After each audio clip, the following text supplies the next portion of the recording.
Badlands. Explain those Badlands. That's a hell of a name.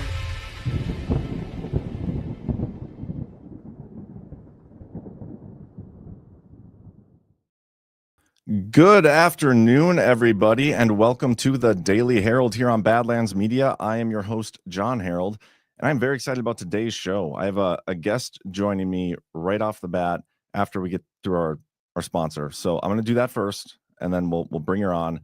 I'm pretty sure our audience is very aware of who this person is on Twitter. She posts great stuff. So give me a second, and we'll do the ad read, and we'll bring her right on. We have Safe Pulse today. Safe Pulse is committed to keeping you and your family healthy with top quality medications like amoxicillin, azithromycin, ivermectin, hydroxychloroquine, and more. Our ordering process is streamlined for your convenience, and we pride ourselves on offering unbeatable prices. Now is the time to prepare for any health scenario. Head over to badlandsmedia.tv/meds to stock up on essential antibiotics and viral care medications. Ensure you're ready for anything by visiting badlandsmedia.tv/meds. Don't forget to use promo code BADLANDS at checkout. Get a 10% discount on orders over $150. That's badlandsmedia.tv/meds, promo code BADLANDS to save on your health essentials today. And all right, we're not going to waste any time. Welcome to the show, Shipwreck. Hello. Thank you for having me. Yeah, thank you for coming. How are you doing?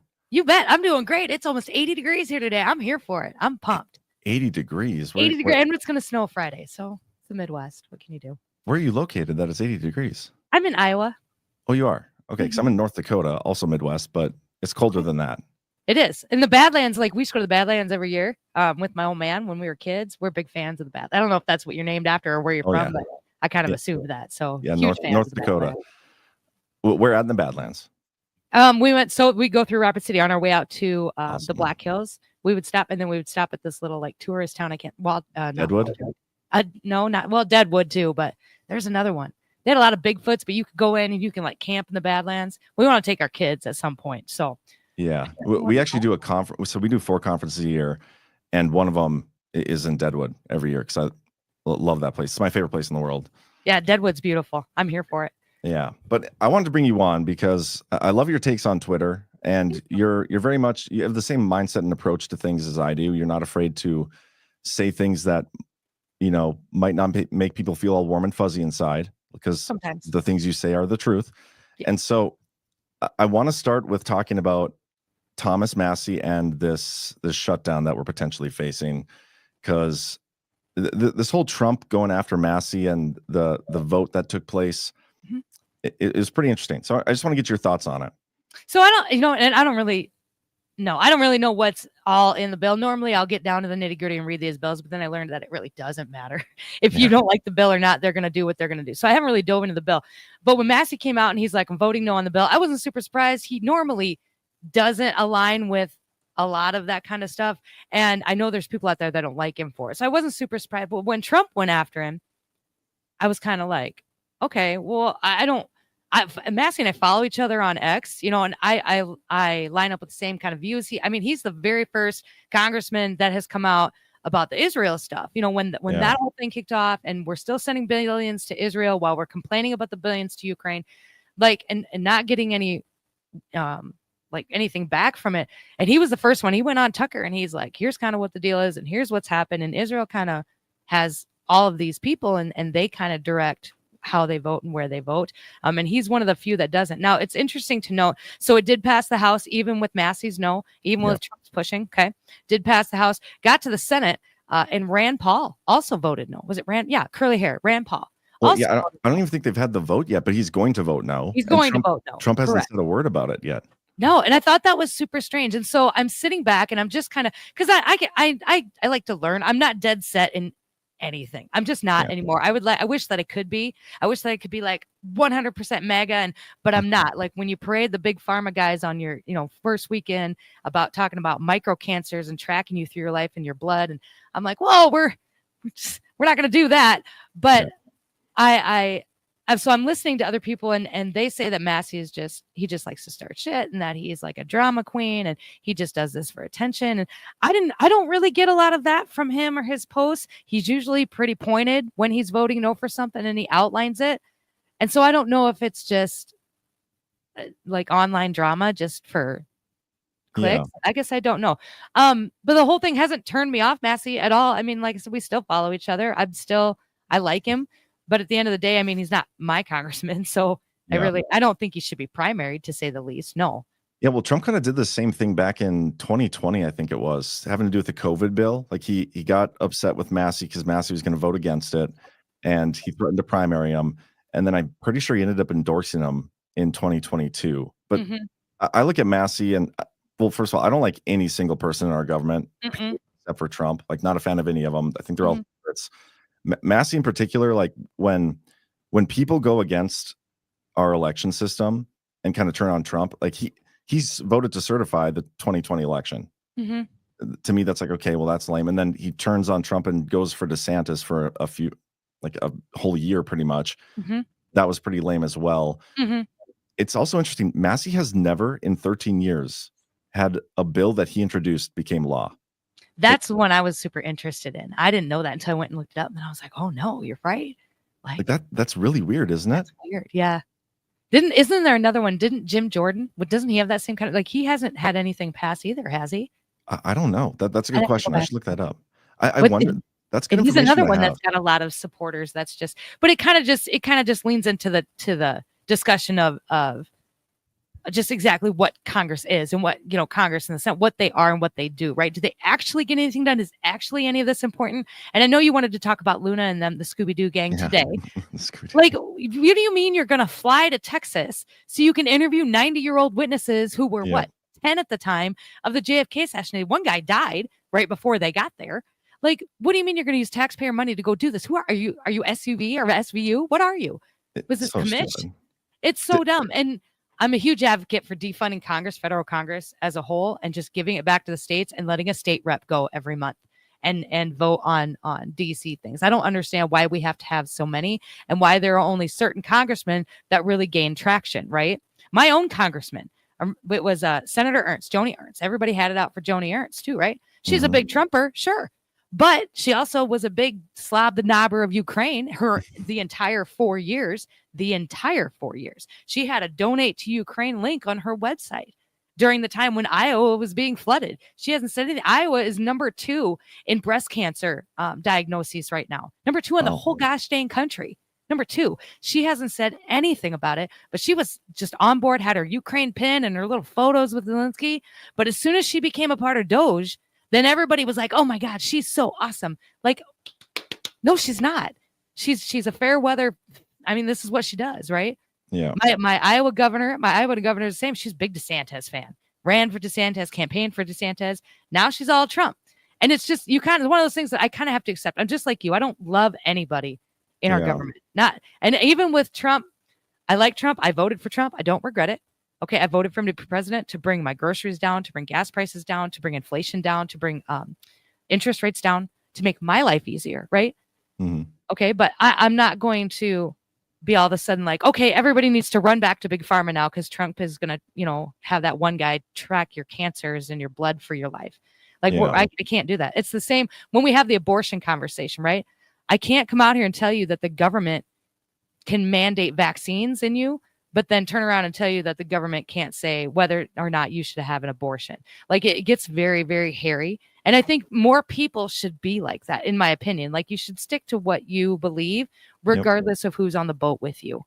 Yeah, I agree. The Trump stuff is interesting to me.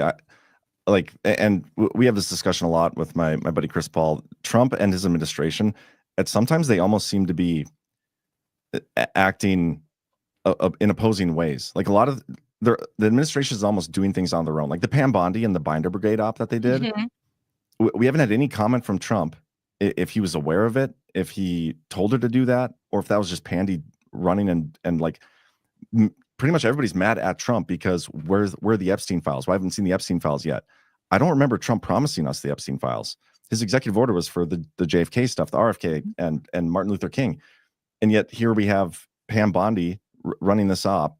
And now we have 3 weeks straight of where's the Epstein files? Where's the Epstein files? And that's a bad look for Trump. And I feel like sometimes, maybe he's bringing these people into his administration to expose them. I think he does that quite a bit. But I don't know. Trump, I view as differently. He's the only politician I do like, just because he's not afraid to speak his mind. But yeah, I mean, you made a lot of great points. All these all these people are hypocrites, funding Ukraine, all these things. They're riding the coattails. They're all social media influencers. That's what Congress is at this point. They go in there. That's all they are. They get their clicks. Anna Paulina Luna is a social media influencer. Wasn't she the one that posted a picture of herself in a bikini? Wasn't that her? That was like, her. what do you like? I get it. And like, and I'm not a prude. Okay, if you want to post yourself in a bathing suit on the internet, fucking yeah, go for it. Do it. Get those clicks. Get those likes, girl. Get your bag, right? Yeah. But not if you're a United States congressman. What are you doing? What are you doing? Like, was that before? I don't remember. Before. I thought it was like last year. I think that was when she was a stripper before she became a congressman or a dancer or whatever she was. I'm pretty sure she was a stripper. Was it before? There was another one though, but she had like this American flag bikini. I thought it was Luna. Maybe somebody in the comments will know probably. Yeah. But it's kind of like that whole group. It's exactly what you said. They're social media influencers. And as far as the Trump Binder Gate thing, the only thing, I mean, it exposed Bondi, but what it really did was put those influencers that they had there like right out into the spotlight, and it turned a lot of people against them. And I was really kind of shocked. Yeah, that was. And so if we're going to go back and get into the conspiracy of exposure, which I really don't want to do here in 2025, like just tell me. I don't want to. But if we're going to do it, I think that whole thing was set up to expose those creators, which is interesting because a lot of them are being paid by the same people who are paying like the mainstream media. This goes back to Israel and the Holy State, right? Yep. Allegedly. No, that's a great point. Probably like one more thing here to kind of finish out the segment. What are your thoughts on the shutdown? Like, do you think the Senate is going to actually allow the shutdown to happen? The Democrats not going to vote, or are we going to get another continuing resolution to kick the can down the road? Are they going to fund it? Like, what do you see taking place? I think you'll see another CR and they'll kick it down the road. I think we're going to see another CR. They'll kick it down the road. And then I guess what I'm hoping happens is by that point, we'll have something else. The IRS will be defunded and everybody will have their income tax back. And I guess that's what I anticipate that happening. Just another CR bill. Yeah. But I hate to even guess because as soon as I think I've kind of got it figured out, like the whole thing goes a completely different direction. So yeah, the one like saving grace for me, because I'm very much pro shutdown, and this is something I'll talk about later on the show, guys in the chat, but very much pro shutdown. Been saying that for a while, and we get rug pulled every time it comes up. But this one's different because most CRs like are 30 days or a couple months. The bill that passed the House is going to get us through September. It's like a 6-month CR. The Senate doesn't want that, and if the Senate votes no on that bill but tries to do something else shorter, the House is gone. The House left. They went on their 10-day vacation. So they're not. Did they leave? I just saw where the Senate was hoping to go on their 10-day vacation because they had to work 10 consecutive days in a row. You bunch of babies. I know, right? How many times have you had to work 10, 15 days in a row? I can count at least a half a dozen. I don't think I've taken a day off in like 2 years. Yeah. It's like every day. They're like, we're so tired. Oh, we could do a whole show on why I hate Congress. Like I've got 2 pages of examples. We should. We can. I'll put it all together. I'll come back on here. You and I will just. Okay, let's do a whole I hate Congress show because I do hate Congress. Yeah, that's awesome. Well, I do appreciate you coming on. I just wanted to get your perspective because I love your content on Twitter, and we'll definitely have to do this again. Perfect. I thank you for having on. Have a good day, rest of you guys. Thanks. Well, catch you later, Shipwreck. Yeah, bye. All right. Yeah, she's awesome. She's got some great stuff. Give her a follow over on Twitter. I think she streams over to Kick as well. But we have a lot of news to get through, guys. A lot's happened in the last 24 hours, even in like the last hour, it seems. So I want to start going through this stuff here quick. Let me just find out where I'm at on my. Okay, let's start with the spending bill stuff because passed the House, everything all good. Senator Schumer came out yesterday and he actually said what his plans are. This was during the debate. Government should be a bipartisan effort, but Republicans chose a partisan path, drafting their continuing resolution without any input from congressional Democrats. Because of that, Republicans do not have the votes in the Senate to invoke cloture on the House CR. Our caucus is unified on a clean April 11th CR that will keep the government open and give Congress time to negotiate bipartisan legislation that can pass. We should. He's basically saying they don't have the votes, and it doesn't sound like they're going to vote on it. It doesn't sound like they're going to vote yes to invoke cloture to pass the spending bill. It is going to be very, very interesting to see how this plays out. AOC had an interesting post today, about an hour and a half ago. I hope Senate Democrats understand there's nothing clever about setting up a fake failed 30-day CR first to turn around and vote for cloture on the GOP spending bill. Those games won't fool anyone. It won't trick voters. It won't trick House members. People will not forget. So I wasn't aware of that happening. And so maybe she's, kind of giving us a hint here. It sounds like the Democrats want a shorter bill so they can negotiate something better long-term to get through September. But the bill that the House passed it just funds it all the way through September. And so it would be kind of stupid for the Senate to put forth a fake or whatever. This is the bill we actually want, but then we're going to vote on the other one and pass it anyway. It makes the first vote irrelevant. Literal waste of time, which is all Congress does anyway. But again, I'm not on the rug. I'm not, I promise. I'm not standing on the rug. My expectations are always tempered. Whatever happens, happens. But I will say it feels like this is the closest we've actually been to some sort of shutdown since Trump left office, since the last shutdown in 2018. This is the closest we've been. And I honestly want to know, and this is a discussion because I don't have the answers to this. I don't, but I posted about it on Twitter. I would love your guys' feedback. What is the actual downside to shutting our government down, allowing it to shut down? Because in theory, it's you go through and non-essential government programs don't get paid. Non-essential government employees don't get paid. Government contractors don't get paid. The only thing that stays open and operating and paid essentially is essential services, which is what our government should be in the first place. That's my own personal opinion. Our government is so big, it's got so much non-essential stuff that we need to trim it down to just essential activity, like it was designed to be originally. But then it comes to where do you draw the line on what is considered essential versus non-essential, especially during a shutdown period? Once you come back from that and you want to trim it down, it'd be a lot easier to, finagle stuff. But during the shutdown, are veterans going to get paid? I think they should. I would consider veterans to be essential before many other things. Military. I would like to see who chooses and what they choose. And it's going to be Doge. That's the thing. I've been talking about this a lot as well. A lot of clips on Twitter. Doge is going to be the ones making those decisions. And so it appears like a shutdown. Trimming down on non-essential government services is pretty much what Trump campaigned on and is trying to do. Just seems like this is it. But we'll see what happens. We have tomorrow. Tomorrow's Friday. Geez. So who knows? Well, tomorrow we'll know for sure, though. But some of the more big breaking news is this. We have Putin saying he agrees on the proposals for the ceasefire.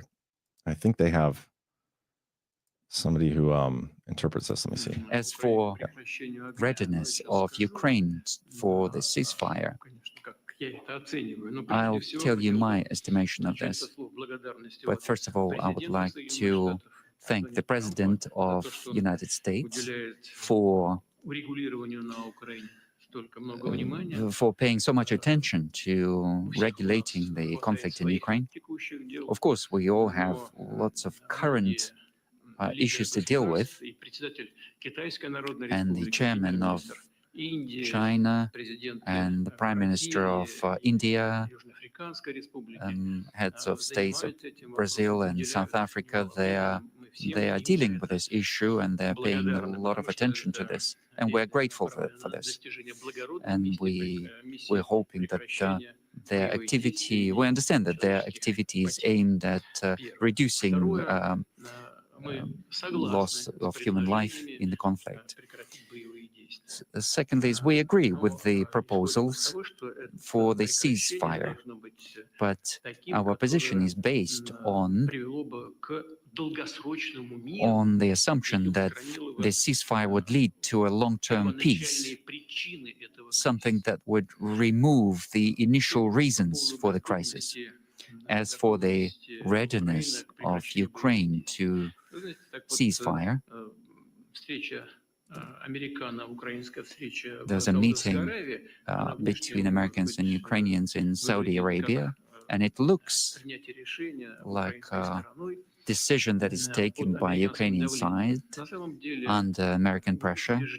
In reality, I am completely convinced that Ukraine had to ask Ukrainians, ask Americans, insist on this. Man, that was the most boring video I've ever played in my life. I'm sorry, but the details of it, I should have clipped it down. He agrees to the ceasefire as long, and the quote I think he said was, "We agree with the proposals for a ceasefire as long as it leads to peace and removing the initial reasons for the crisis," which if he kind of said it was like the denazification of Ukraine and all these other things. So I'm curious to see how it goes and if this actually comes through, because we have this was a story that came out before Putin actually said these things and says he agrees to it. One of his aides said it like kind of cast doubt on the ceasefire. This Yushakov guy said that Moscow doesn't want a temporary ceasefire as it would give a break to Ukrainian army, saying that he explained Russia's position to U.S. National Security Advisor Michael Waltz in a Wednesday phone call, outlined our position that this is nothing more than a temporary respite for the Ukrainian military and nothing more. We believe that our goal is a long-term peaceful settlement. That is what we're striving for. And they had previously ruled out a temporary ceasefire. But this is the first time a senior Russian official has outlined that position since the United States and Ukraine held talks in Saudi Arabia. And then this is another interesting story from this morning. And the timing of this is interesting. Russia says that it's close to ousting Ukraine from its Kursk region. Russia said its forces were in the final stages of ousting Ukraine's army from the Kursk region, where Kyiv had taken Russian territory that it had hoped to use as a bargaining chip in peace negotiations. The Russian military said Thursday they'd retaken Sudza, the biggest town held by Ukraine in the Kursk region, after recapturing a string of villages. So this ceasefire stuff, like, so it's like yesterday they agreed to the ceasefire in Ukraine, United States and Ukraine. They're just waiting on Russia to, on their end to agree to it. And then like overnight, Russia takes back all the regions that they had lost, whatever, take it back, whatever that means. And that bargaining chip is gone. And then after that, they agree to the ceasefire, right? It's going to be an interesting week or so to see how this plays out. And I don't even know what to speculate on. We'll see what happens. But that's where we're at. The ceasefire is done. You guys, can you just feel like the weight of the world off your shoulders now that there's no more war in Ukraine? At least no more fighting going on right now? Because I sure feel a lot of relief. Let's move on to this. Lutnick said this yesterday in an interview. I think this is pretty notable. Is to have external revenue. The way I think about it, we all are so used to paying taxes. We're so used to it. We have like Stockholm syndrome. Don't stop the Internal Revenue Service, God forbid. How about this? The rest of the world leans on our economy, breathes off our economy. Not only is our economy $29 trillion GDP, but we consume $20 trillion a year. We are the buyer of everybody's stuff. We buy everybody's stuff. So who's more important? The people who sell stuff or the people who buy stuff? So we are the buyer of everybody's commodities, products, goods and services. Everything comes from us, right? Let them pay a membership fee. We all understand that model. Let them pay. How about we, you and I, and every single person we know pay less? How about no tax on tips? How about no tax on overtime? How about no Social Security? How about all those things?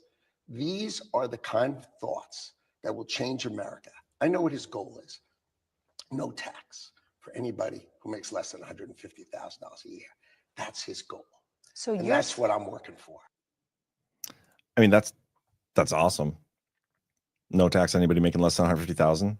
I mean, I feel like they were saying no tax on anybody, period. No income tax. So this, I don't know if this is considered moving the goalposts. I'd have to go back and listen to prior comments because I could have swore they were like considering abolishing the IRS and no income tax anymore, which is why I created the External Revenue Service. I liked what he said though about, we're the buyers of everything. You should have a membership to basically sell your products to us. So it's like the Costco model. If you want to come into the United States, You need to get a membership, a Costco membership. Very interesting. I finally went to my first Costco, by the way, like a couple weeks ago. I'd been avoiding it for a while, but I finally went in there. It is a pretty awesome system they got going on. But yeah, so Ludnick's brilliant. Not gonna lie, I love this pick, love this guy. He's good.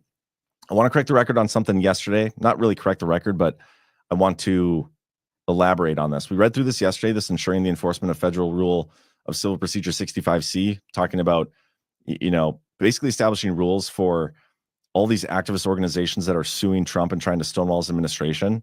And they're outlining like how to stop it from happening. Like anybody seeking, injunctions against the federal government must cover costs and damages incurred if the government is ultimately found to have been wrongfully enjoined or restrained. I didn't read down far enough. And I did. I just didn't talk about it on yesterday's show. This ruling, this memo from Trump would require them to pay that in advance. Like you almost have to post security if you're going to sue the United States in a reasonable amount or whatever the court considers proper to cover potential costs. That's the part that's interesting, because and I don't know exactly the interpretation on this, but if somebody is suing the United States government to stop them from, or to get them to pay out like a $2 billion in whatever fees or contracts over to Afghanistan, foreign aid stuff, the USAID stuff, does that mean they have to post like the $2 billion as security?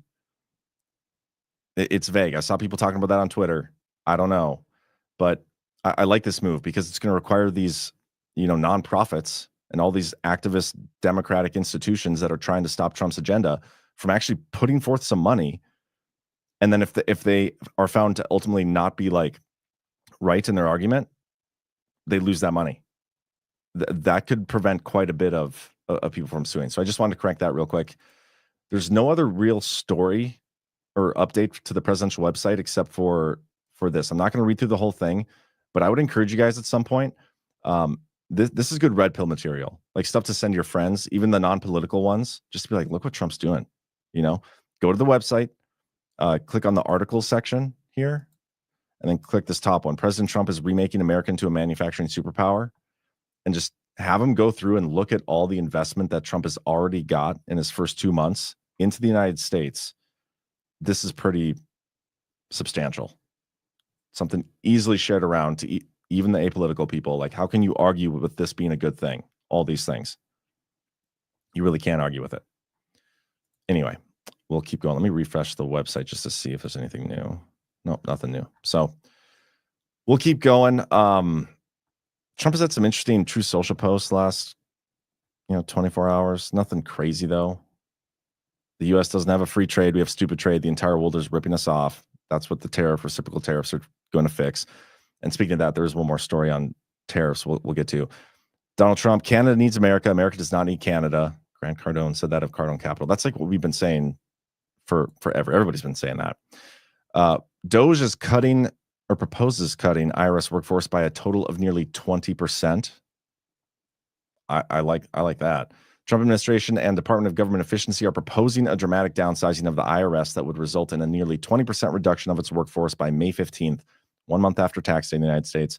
President Donald Trump has ordered agencies across the federal government to turn in their large-scale layoff plans, known as reduction in force, by Thursday. That's today.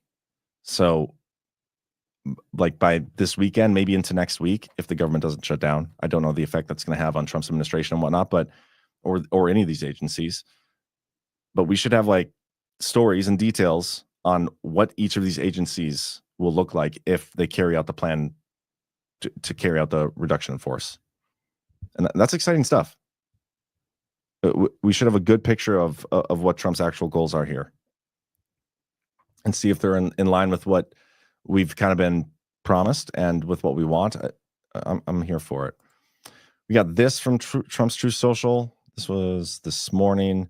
The European Union, one of the most hostile and abusive taxing and tariffing authorities in the world, which was formed for the sole purpose of taking advantage of the United States, has just put a nasty 50% tariff on whiskey. If this tariff is not removed immediately, the U.S. will shortly place a 200% tariff on all wines, champagnes, and alcoholic products coming out of France and other EU-represented countries. This will be great for the wine and champagne businesses in the U.S. I just love the way he's doing this. because he promised reciprocal tariffs, right? And by definition, that means, okay, if you're going to tariff us on whiskey 50%, we're just going to do the same thing back at you. But he's taking it a step further, and he's like, okay, well, basically all we import from you guys is what? Wines, champagnes, and all that stuff from France or the European Union, whatever. I can't imagine. Do we get a lot of whiskey? I'm not a huge booze drinker generally. I really only drink at Gart's these days. But I don't know how much whiskey we actually get from Europe, but I know we get a lot of wines and stuff. And so instead of just doing the reciprocal thing with them, he's like, nah, we're going to do 4X, but on your products. Because I guarantee we ship in more wines and stuff than we send them. We import more than we export, I got to imagine. Could be totally wrong there. It's total speculation. But I love the way he's doing this.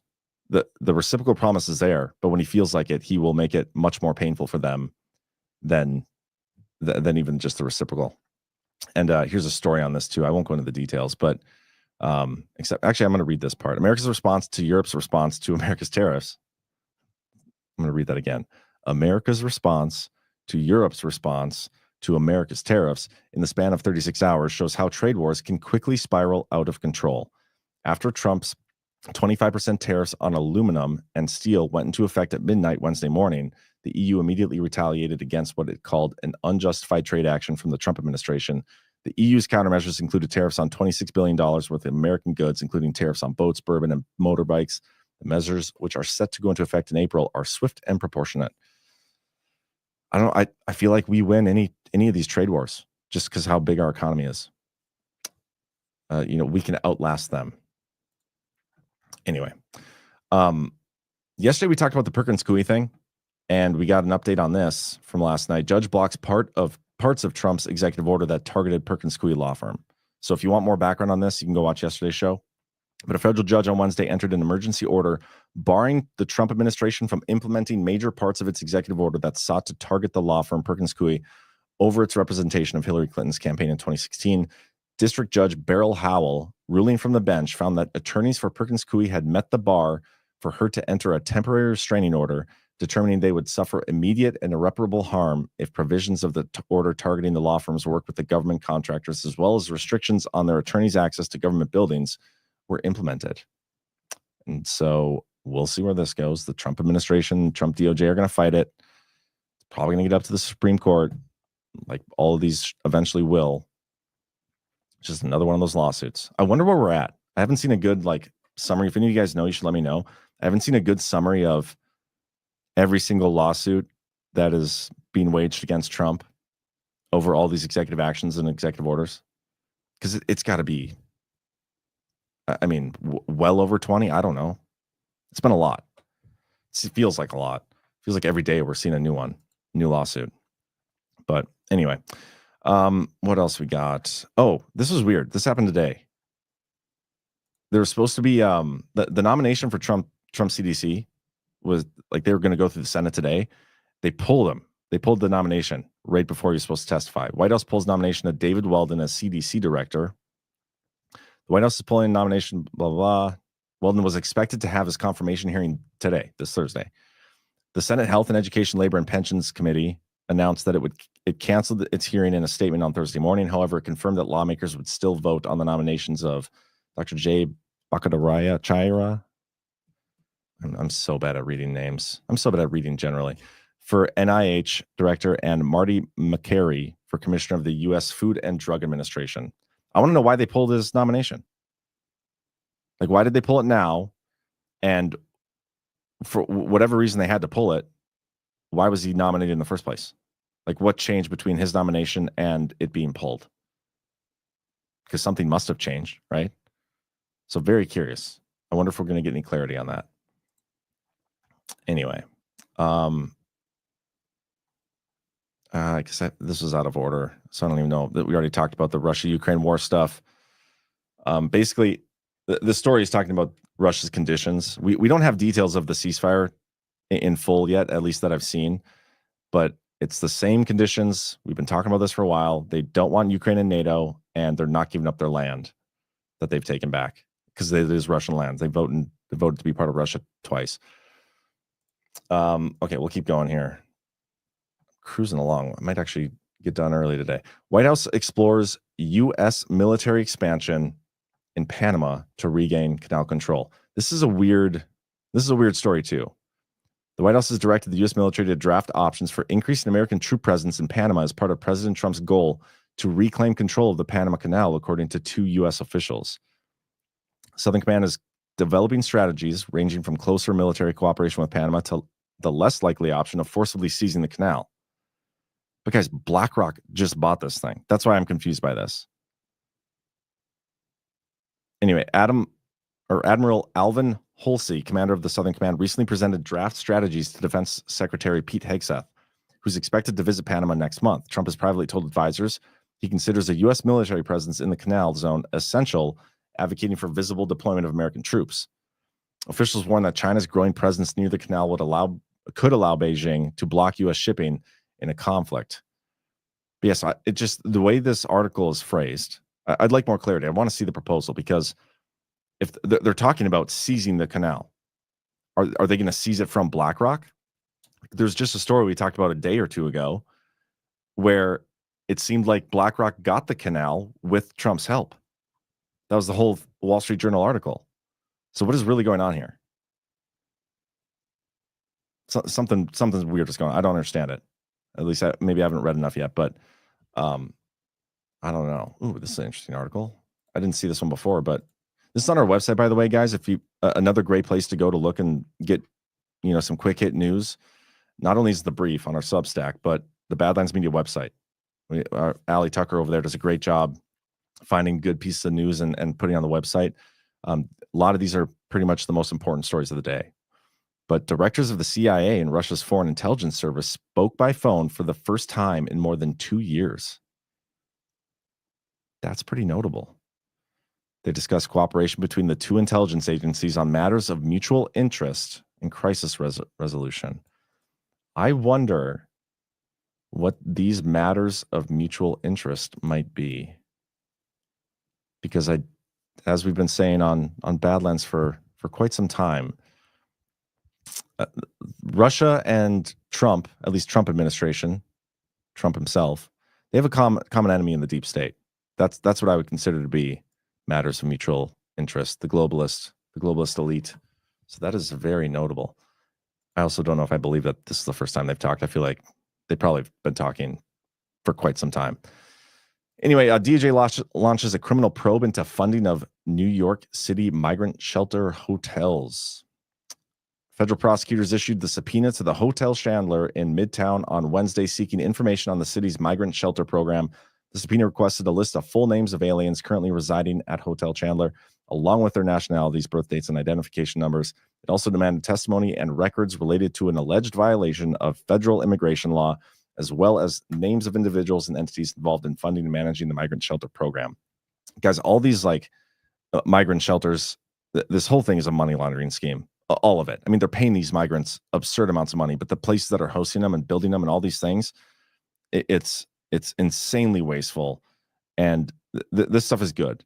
The Department of Justice, the FBI, Pam Bondi, whatever, there's things I'm not a fan of that have taken place very publicly, like the binder stuff.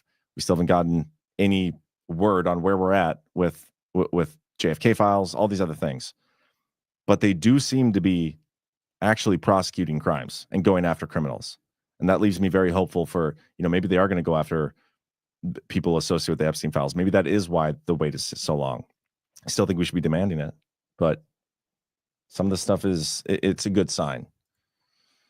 Let's talk about this. So yesterday, I don't know if you guys saw this, but Steve Bannon went on with Gavin Newsom, and it's hilarious because Gavin Newsom let Bannon talk about election fraud. Tim Pool never did that. Neither did Charlie Kirk. So strange times we live in. But the people at The View, Sonny Hostin, they're not pleased with Gavin Newsom and what he's doing. And so you guys should take a listen to this. I think this is a poor strategy for Gavin Newsom. I actually did think that he was one of the leaders that would come out in terms of 2028. I remember watching his annual State of the Union address in California, and he criticized Republicans, and he promoted California as an antidote to the poisonous populism of the right. Now he has a Steve Bannon on the show who's saying, you know, you're going to get to populism. There's a long road. He gives zero pushback there. He gives zero pushback, as Sarah pointed out, to really what is a slur against Senator Warren, a sitting senator. He gives a platform and normalizes, in my view, an election denier and someone who is the person who is behind Project 2025. And I believe that, you know, if you are going to be a public servant, you better be unapologetically authentic, because voters can sniff out inauthenticity in a second. And I thought that that was one of the most inauthentic things I have seen Gavin Newsom do. Wow. Terribly, so you don't believe in the let them hang themselves theory? No, I'm terribly disappointed. I think you meet energy with energy. And what he did was he showed his pretty white teeth and his cute face and did nothing other than that. And I think it's despicable. They're not happy. They are not happy. He was their leading candidate for 2028, and now he has Steve Bannon on, and they're not happy. I mean, that's what I think he's doing. He's trying to kind of appeal to both sides and try to set himself up for a presidential run. So it's kind of funny to watch happen, but it's even more entertaining when the left gets pissed at their own people. Like, you know, the left eats their own. And I mean, if they deserve getting, you know, if somebody deserves criticism, you should give it to them. I'm not afraid to criticize people on our side either. So I just like seeing it because I hate the view. I did see this in the chat, this comment from Clear Blue. BlackRock didn't buy the canal, but 2 big ports at the canal. Maybe that's true. I haven't done a whole ton of research on BlackRock purchasing. I just saw the story the other day. And so if that's true, then this story of the U.S. like kind of seizing some things there makes a little more sense. I'm going to look into it. So thank you, Clear Blue, for the comment. But we'll keep going here. I don't even know if I want to play this. Let me see what stories I got after this, because I think a lot of it's more just random things. Yeah. I'll play this. This is Rep McBride. It's a dude who likes to dress up as a girl and pretend she's a congressperson. And this is what she said. We will not take a lecture on decorum from a party that incited an insurrection. I appear to live rent-free in the minds of some of my Republican colleagues. I wish that they would spend even a fraction of the time that they spend thinking about me, thinking about how to lower the costs for American families. By the way, costs are coming down. Egg prices are at a 3-month low. Gas prices are down. I think it's probably temporary with this shutdown and tariff stuff coming, but prices have come down. I wish they would spend a fraction of the time that they spend thinking about me, figuring out how to make government actually work better, rather than making it work worse in order to prove that government can't work. They are obsessed with culture war issues. The Republican Party is obsessed with culture war issues. It is weird and it is bizarre. And the American people deserve serious legislators, serious elected officials who are focused on bringing people together to deliver real results for the American people, not to play games and not to engage in schoolyard taunts. Yeah, I don't think we're obsessed with culture war issues. I mean, maybe you could say that they are, and I don't know if that's a bad thing. Like, you got to win the culture, for sure. I think the issue here is this person has a severe mental illness because he thinks she's a girl. Like, there's no way you can tell me that's not a mental illness. That's what this person has. But I always like when you get like a regime change, right? You get a new president, new administration, change of power. Democrats had power for 4 years. Things got awful. And then Republicans get in. We're not even in for 2 months. I take back what I said when I said we're, because I do not consider myself a Republican. But Republicans are in there. And all of a sudden, I wish they'd focus on lowering prices, all these things. Like, what were you doing the last 4 years? I don't even know if that person was in government. I don't remember seeing the trans and the transformer in government the last 4 years, but whatever. Just thought it was an interesting clip because the person that was born a dude dressing like a girl called people that don't do that thing weird. Anyway, I'm not gonna play this full video, but protesters have taken over Trump Tower. I saw a comment. Oh, maybe I will play the whole thing. It's only like 18 seconds, but I don't even know what they're chanting. There's some student that was here on a student visa that was been leading all these like pro-Hamas, demonstrations. I can't remember his name. And he got arrested and a lot of protests going on. Yeah, free Mahmoud. I haven't been following the story closely, but I'm pretty sure Barron Trump lives at Trump Tower. I could be wrong. I saw that though. And I feel like these people are going to be in some big trouble. But yeah, they're protesting this. They've also been protesting all the Tesla stuff. And speaking of that, I got to show you this video. This is pretty insane. Like if you are attacking Teslas or dealerships, going beyond vandalism, that could be an act of domestic terrorism. But I do want to ask about this as resistance. Is this what resistance should look like? So Trump thinks that if you try to kill cops to overthrow the government and change an election, that's not domestic terrorism, but somehow having a protest in front of a Tesla dealership is. The bottom. So first of all, this is just disgusting in general. They're talking like she's trying to say, is this terrorism? No, or is it just resistance? Whatever. And then he comes on and says, well, he thinks it's worse than, if he thinks this is worse than killing cops and trying to overturn an election, he's talking about J6. But we know that no cops actually died at the scene on J6 because of a Trump supporter. It's totally divorced from reality. But keep listening. Line with Trump is freedom and liberties belong to people who agree with him, and that's it. That's his view of America.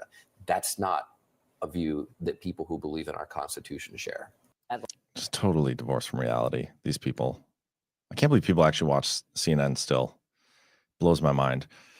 I got one more video clip to share. This came out from the Rapid Response Team. And I think this was just, right before we went live. Trump commenting on Russia. Well, would like to see a ceasefire from Russia.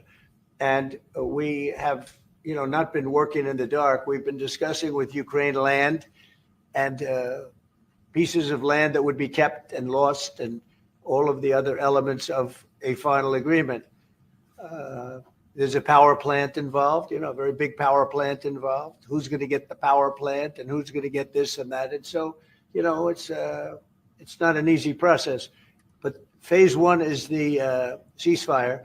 A lot of the individual subjects have been discussed, though. We've been discussing concepts of land because you don't want to waste time with a ceasefire if it's not going to mean anything. So we're saying, look, this is what you can get. This is what you can't get.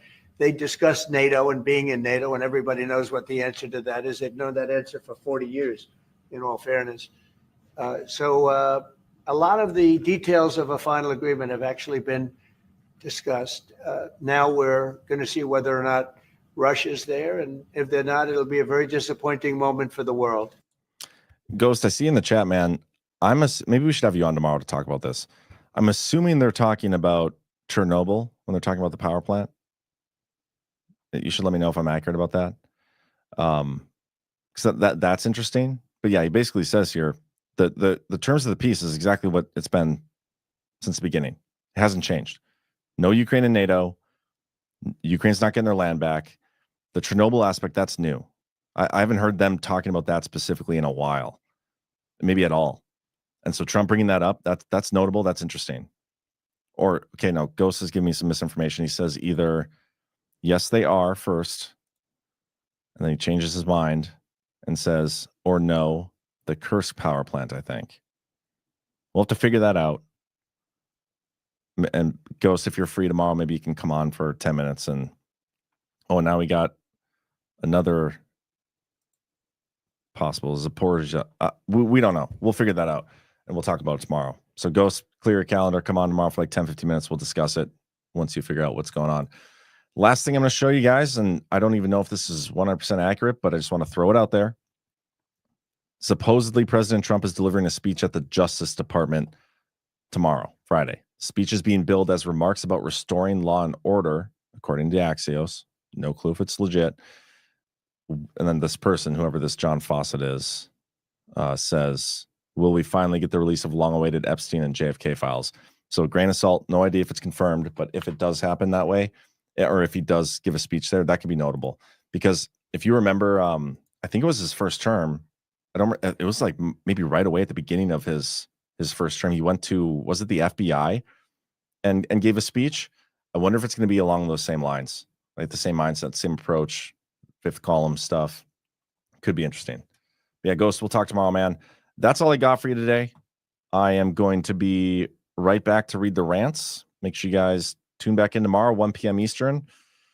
Got lots more to discuss tomorrow, I am sure. Have a great rest of your day. And thank you. Hit that thumbs up.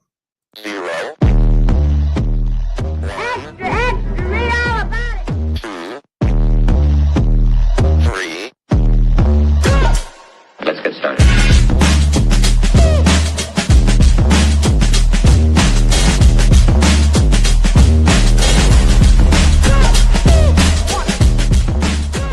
That's what she said. Oh, that's real good. Why they stopping me?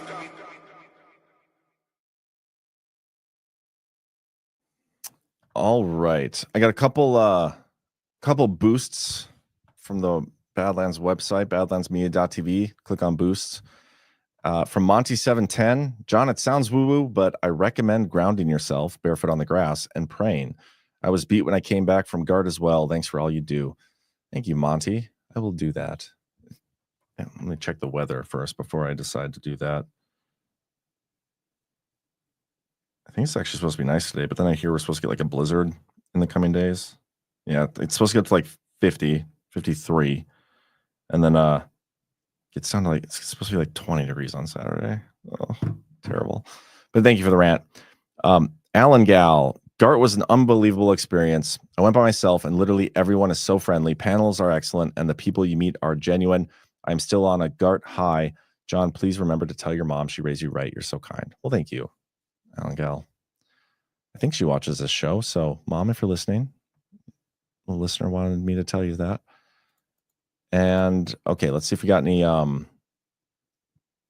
rants. We do got, looks like 2 of them. Ty Indie Boy, how's it going, man? Trusting the plan doesn't mean I can't question everything. Questioning everything wakes more normies. Return everything to the states. Love it. I have that same mindset. And then Cushy Syndicate, XRP for instantly settling and tokenizing real world assets is its strongest utility feature. And how cool is it that Trump recognized XRP, Sol, and ADA as strategic cryptos in his Truth Social post? Yep, he did do that. And he also clearly delineated Bitcoin as the chosen one in the executive order. But we talked about that a lot on last night's Power Hour and on yesterday's Daily Herald show. So I'm not going to go into that again. But thank you, Cushy, for the rant, man. And with that, we're going to get out of here. So you guys have a great rest of your day. Hit that thumbs up. I'd greatly appreciate it. Make sure you go follow Shipwreck Show on Twitter. I'll stay in touch with her, and we're going to do our We Hate Congress show. Maybe get her on Badlands again. Have a great rest of your day. See you tomorrow, 1 p.m. Eastern.